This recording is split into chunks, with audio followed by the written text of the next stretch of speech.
नमस्कार. संगम स्पर्धा परीक्षा केंद्रामध्ये तुमचं खूप खूप स्वागत आहे. तुम्ही सगळ्या विद्यार्थ्यांनी बॉम्बे हायकोर्ट क्लर्क ह्या पोस्टबद्दल जे काही डाऊट्स आहेत तुमचे की एक्झाम कोणत्या लँग्वेजमध्ये होईल, नेगेटिव्ह मार्किंग असेल का, मी चुकीच्या वर्षाचे मार्क्स टाकलेले आहेत एक्सेट्रा, सगळे डाऊट्स जे आहेत ते तुम्ही खूप एकतर फोन लावून विचारत आहात किंवा खूप सारे डाऊट्स यूट्यूबच्या कॉमेंट सेक्शनमध्ये आलेले आहेत. म्हणून आज मी ही लिस्टच बनवली आहे सगळ्या डाऊट्सची आणि मी सगळे डाऊट्स तुमचे क्लिअर करायचा ट्राय करेल ह्या व्हिडिओमध्ये. अजून तुमचे काही डाऊट्स असतील जे ह्या व्हिडिओमध्ये कवर नाही झाले तर तुम्ही खाली कॉमेंट सेक्शनमध्ये मी ओपन ठेवत आहे, तुम्ही तिथे प्लीज तुमचे जे डाऊट्स आहेत ते विचारा. I will try to manage them as well. चला तर मग आपण लगेच आता डाऊट्सकडे वळूया. सगळ्यात पहिला डाऊट आहे एक्झामची लँग्वेज.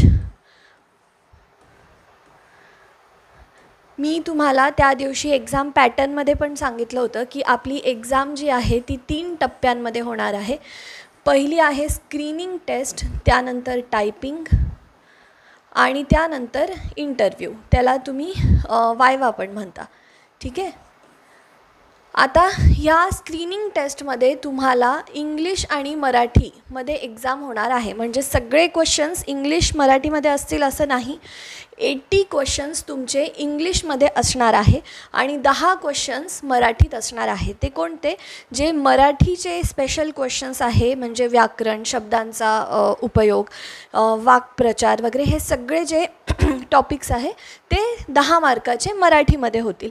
बाकी कम्प्युटर झालं, arithmetic, reasoning, English, general knowledge ह्या सगळ्या गोष्टी तुमच्या 80 मार्काच्या इंग्लिशमध्ये होतील. ठीक आहे. आता टायपिंग तुम्हाला 10 मिनटात करायची आहे. 400 शब्द आहेत आणि ही पण इंग्लिशमध्ये होणार आहे. ओके. एक अजून टायपिंगबद्दलचाच क्वेश्चन आहे, तो मी इथेच आत्ता सॉल्व करते की टायपिंग जी आहे त्याच्यामध्ये बॅक स्पेस अलाउड आहे का? तर नाही. बॅक स्पेसचं जे बटन असतं ते तुम्ही जर का क्लिक केलं तर तुमचे मार्क्स मिस्टेक्समध्ये काउंट होतात. म्हणून तुम्ही प्लीज आत्तापासून जेव्हा टायपिंग करणार आहात तेव्हापासून बॅक स्पेस यूज कमी करा. आणि अजून एक दुसरा महत्त्वाचा डाऊट आहे की टायपिंग स्क्रीनवरती आपल्याला पॅसेज दिसेल का? तर तो पण नाही. हार्ड कॉपी असणार आहे. म्हणजे असा एक तुमचा क्वेश्चन पेपर ज्याच्यावरती तुम्हाला 400 शब्द दिलेले आहेत, तो तुम्हाला असा साईडला इथे असा ठेवायचा, काहीतरी एक स्पेस मिळेल, तो बघायचा आहे तुम्हाला आणि टायपिंग करायची. ओके. स्क्रीनवरती बघून इझिली टायपिंग होणार नाही, म्हणून तुम्ही हार्ड कॉपीवरती प्रॅक्टिस करा. बॅक स्पेस जे आहे ते क्लिक करू नका आणि त्या प्रकारे टायपिंगचा सराव करा. टायपिंग इंग्लिशमध्ये होईल. 400 शब्द असतील 10 वर्ड्समध्ये. आता इंटरव्ह्यू जो आहे तो पूर्णपणे इंग्लिशमध्ये होणार आहे. ठीक आहे. पण लास्टला काही एखादा क्वेश्चन असतो त्यांचा की बाबा तुम्ही समजा नाशिकमध्ये राहता आणि तुम्ही मॅरिड आहात, तर तुम्हाला नेहमीसाठी आता मुंबईमध्ये शिफ्ट व्हावं लागेल कारण की मुंबई बेंचचाच हा पेपर आहे, तर तुम्ही शिफ्ट व्हाल का? फॅमिली रिस्पॉन्सिबिलिटीज आहेत तुम्हाला, असा एखादा जो प्रश्न आहे तो मराठीमध्ये येईल. त्यामुळे आपण म्हणू 90% of interview will be in English and rest of the 10% will be in Marathi. आपल्याला एवढ्या वर्ष आपण अभ्यास ह्या पूर्ण बॉम्बे हायकोर्टच्या क्लर्कच्या एक्झामसाठी विद्यार्थ्यांकडनं करून घेतलेला आहे. आपल्याला माहिती आहे की इंटरव्ह्यूमध्ये कशा प्रकारचे क्वेश्चन आणि सरासरी ते सेम क्वेश्चन्स असतात. ठीक आहे. तर आपण हे इंग्लिशचे जे क्वेश्चन्स आहेत ते तुम्हाला क्वेश्चनेअर देऊन तुमच्याकडनं ते क्वेश्चन्स जशाला तसे पाठ करून घेऊ. त्याची तुम्ही चिंता करू नका.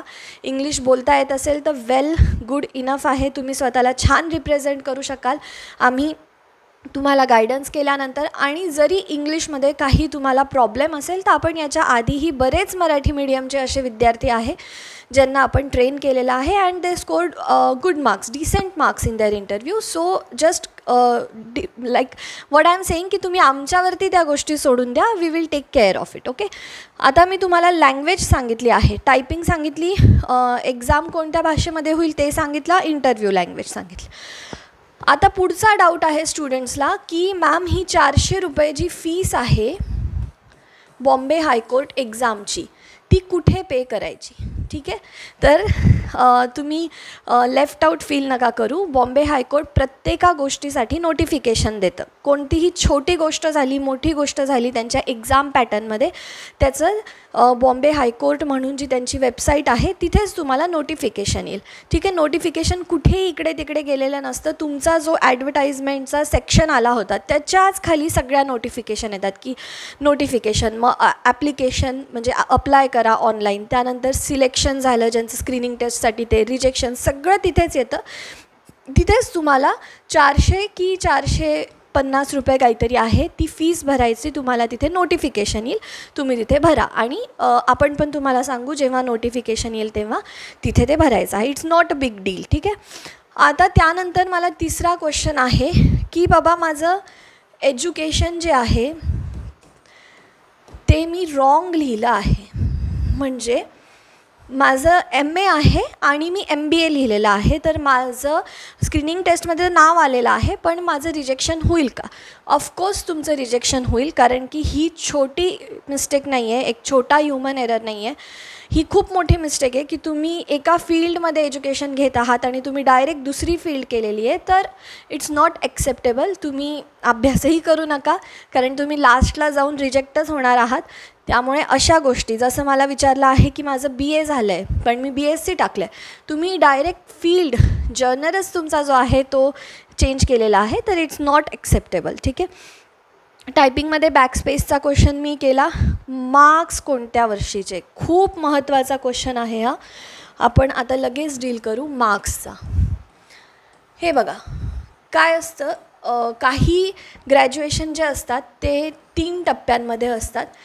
फर्स्ट इयर, सेकंड इयर आणि थर्ड इयर.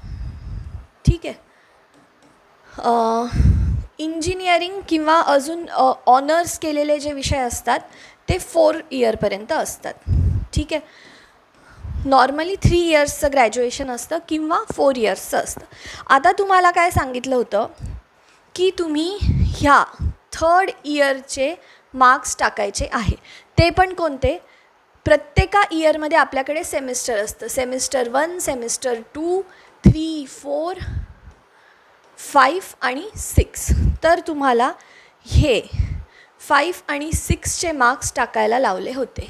ठीक आहे.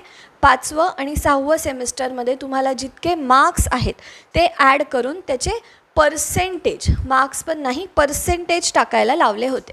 जर तुम्ही इंजिनिअरिंगचे असाल किंवा तुम्ही ऑनर्स केलं असेल जे 4 वर्षाचं असतं, तर तुम्हाला इथले 7th आणि 8th सेमिस्टर, म्हणजे तुम्ही 3 वर्षाचं ग्रॅज्युएशन केलं असेल तर लास्ट इयरचे मार्क्स, 4 वर्षाचं ग्रॅज्युएशन केलं असेल तरीही लास्ट इयरचे मार्क्स तुम्हाला टाकायला लावले होते. ठीक आहे. आता ज्या विद्यार्थ्यांनी हे पूर्ण ॲव्हरेज टाकलेलं आहे त्यांचं रिजेक्शन होईल का?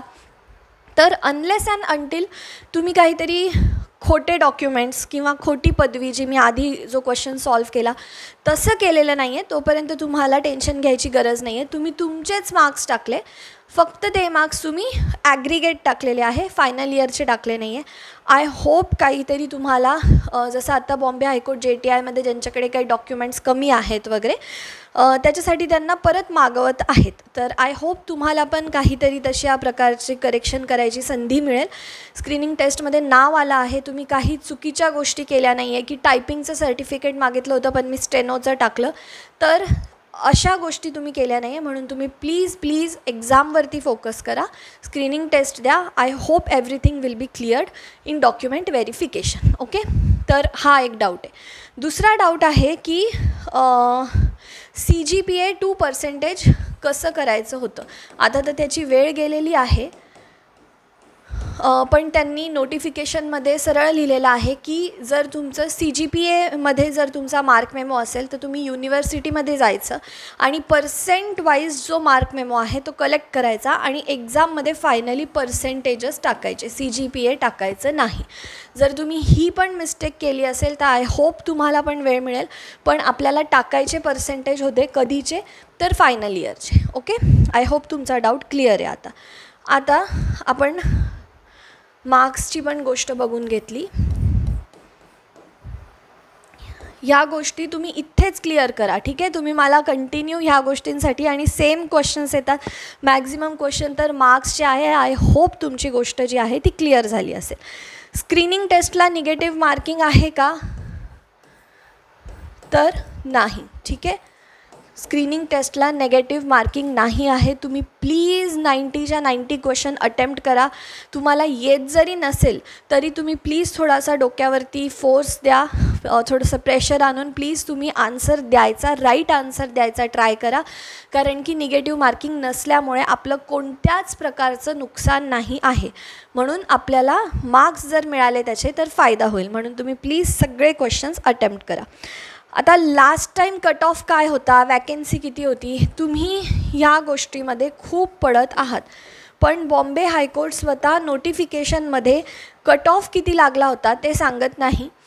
आणि तुम्ही पण ज्या गोष्टी अवेलेबल नाही आहे त्याच्या मागे पडून किंवा ती गोष्ट कंटिन्यू सर्च करून लिस्ट उघडायची, त्याच्यामधनं विद्यार्थ्याला टायपिंगमध्ये किती होते, स्क्रीनिंगमध्ये किती होते, ह्या सगळ्या गोष्टी करायच्या आणि मग स्वतः अंदाजे काहीतरी एक कट ऑफ ठरवायचा. त्यांनी इंटरव्ह्यूचे मार्क्स पण कोणत्याच लिस्टमध्ये दिले नाही आहे. आधी स्क्रीनिंग टेस्टचे मार्क्स आहे विद्यार्थ्यांचे, मग टायपिंग टेस्टचे आणि मग फायनली डायरेक्ट सिलेक्शन आहे. तर तुम्हाला माहिती नाही त्या व्यक्तीला इंटरव्ह्यूमध्ये किती मार्क्स पडले जेव्हा त्याचं फायनली सिलेक्शन झालं आहे.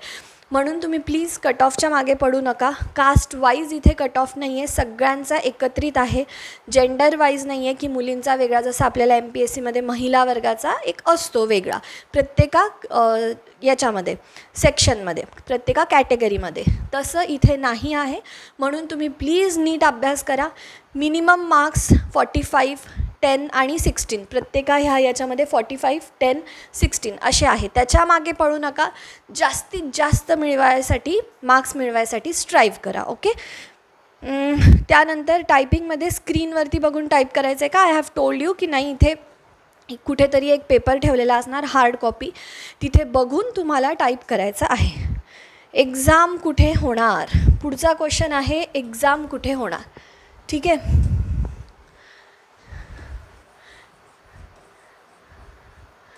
एक्झाम आपल्या 3 आहेत, स्क्रीनिंग टेस्ट, टायपिंग आणि इंटरव्ह्यू. ह्या 3ही टेस्ट तुमच्या मुंबईमध्ये होणार आहे. ठीक आहे. 3ही वेळा तुम्हाला मुंबईला जायचं आहे. जर तुमची 2023च्या विद्यार्थ्यांसारखी hard copy based screening test झाली तर स्कूल्स आणि कॉलेजेसमध्ये होईल. कम्प्युटर बेस्ड टेस्ट होईल का की हार्ड कॉपी, ते अजून बॉम्बे हायकोर्टनी सांगितलं नाही आहे. 23मध्ये जी आहे ती हार्ड कॉपी बेस्ड झाली होती, एवढं मी तुम्हाला सांगू शकते. त्यानंतर टायपिंग जी आहे ती ऑब्व्हियसली जिथे कुठे टायपिंग सेंटर्स असतात तिथे होणार आहे. आणि इंटरव्ह्यू जो आहे तो बॉम्बे हायकोर्ट जे आहे तिथेच होणार आहे. ठीक आहे. लोकेशनचा डाऊट आय होप तुमचा क्लिअर झालेला असेल. डॉक्युमेंट व्हेरिफिकेशन कधी होणार आहे? ठीक आहे. आपण याला DV लिहू. डॉक्युमेंट व्हेरिफिकेशन कधी होणार आहे? ह्या परीक्षेच्या आधी नेहमी डॉक्युमेंट व्हेरिफिकेशन लिस्ट लागायच्या आधी व्हायचं. ठीक आहे. आता थोडी प्रोसेस बदललेली आहे. एक तर तुम्हाला पोस्ट करावं लागतील डॉक्युमेंट्स किंवा तुमचे इंटरव्ह्यूच्या वेळेस डॉक्युमेंट व्हेरिफिकेशन होईल. तर आपल्याला डॉक्युमेंट व्हेरिफिकेशन कधी होईल, काय होईल, त्या गोष्टीमध्ये तुम्ही पडले आणि तुम्हाला जर आज कळालं की इंटरव्ह्यूच्या वेळेस होतं आहे, तर याने अभ्यासावर काही फरक पडतो आहे का?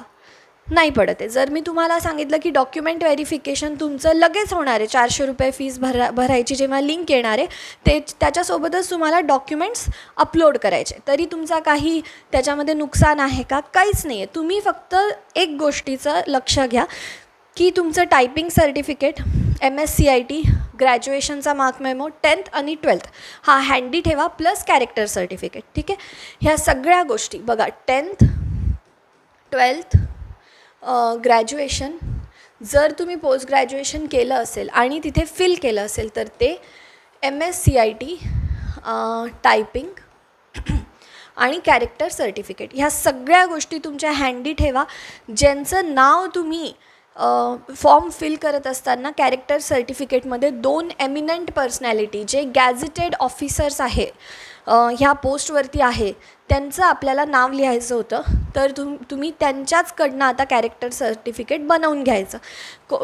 तुम्ही समजा फॉर्ममध्ये काहीतरी दुसरं नाव लिहिलं आहे आणि आता काहीतरी तिसऱ्याच व्यक्तीकडनं कॅरेक्टर सर्टिफिकेट घेत आहात तर ते चालणार नाही. ठीक आहे, ह्या गोष्टी तुम्ही हँडी ठेवा. मग डॉक्युमेंट व्हेरिफिकेशन कधीही हो, आपल्याला काही एक त्याच्याशी घेणं देणं नाही आहे. आपलं अभ्यासावरती फोकस पाहिजे.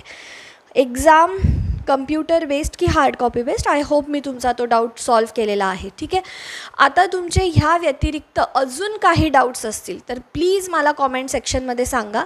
आणि दुसरी गोष्ट जी आहे, तुम्ही मला कोर्ससाठी पण खूप फोन करून त्या गोष्टी विचारल्या आहेत. तर आत्ताच आपलं एक डिसिजन झालं आहे की आपल्या ह्या ज्या 3 एक्झाम आहेत, स्क्रीनिंग, टायपिंग आणि इंटरव्ह्यू, ह्या तिन्ही गोष्टी आपल्या बॅचमध्ये आपण कवर करणार आहोत.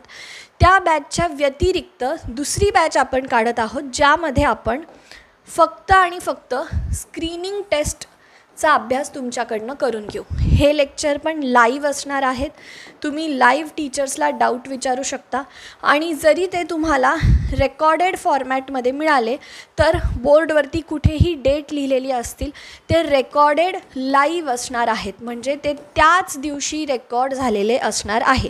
कोणते तरी जुने लेक्चर्स रेकॉर्डेड फॉर्मॅटमध्ये मिळणार नाही. जे आपले बॅच 1 जी आपली फीस होती 5000, त्या बॅचचेच लेक्चर तुम्ही त्याच लिंकमध्ये जॉईन होऊ शकता. फरक एवढा आहे की तुम्हाला टायपिंग, इंटरव्ह्यू आणि मेंटॉरशिप ह्या गोष्टी मिळणार नाही. फीस आपण निम्मी केलेली आहे ह्याच गोष्टीमुळे, कारण की आपला सगळ्यात जास्त जो खर्च आहे तो इंटरव्ह्यू आणि मेंटॉरशिपमध्ये जात होता प्लस टायपिंगमध्ये. तर त्यामुळे तुम्ही आत्ता फक्त स्क्रीनिंग टेस्टसाठी बॅच घेऊ शकता. 3000 वगैरे त्याची कॉस्टिंग आहे. आणि त्यानंतर तुम्ही जेव्हा टायपिंगला आणि इंटरव्ह्यूला क्वालिफाय व्हाल तेव्हा तुम्ही उर्वरित फीस नंतर पे करू शकता. 5000मधले उरलेले 2000 तुम्ही तेव्हा पे करू शकता. ठीक आहे, तर आय होप मी तुमचे सगळे डाऊट्स जे आहेत ते क्लिअर केलेले आहे. तुमचे जर अजून काही डाऊट्स असतील तर तुम्ही प्लीज कॉमेंट सेक्शनमध्ये टाईप करा. ठीक आहे, भेटूया आपण पुढच्या लेक्चरला. Thank you so much.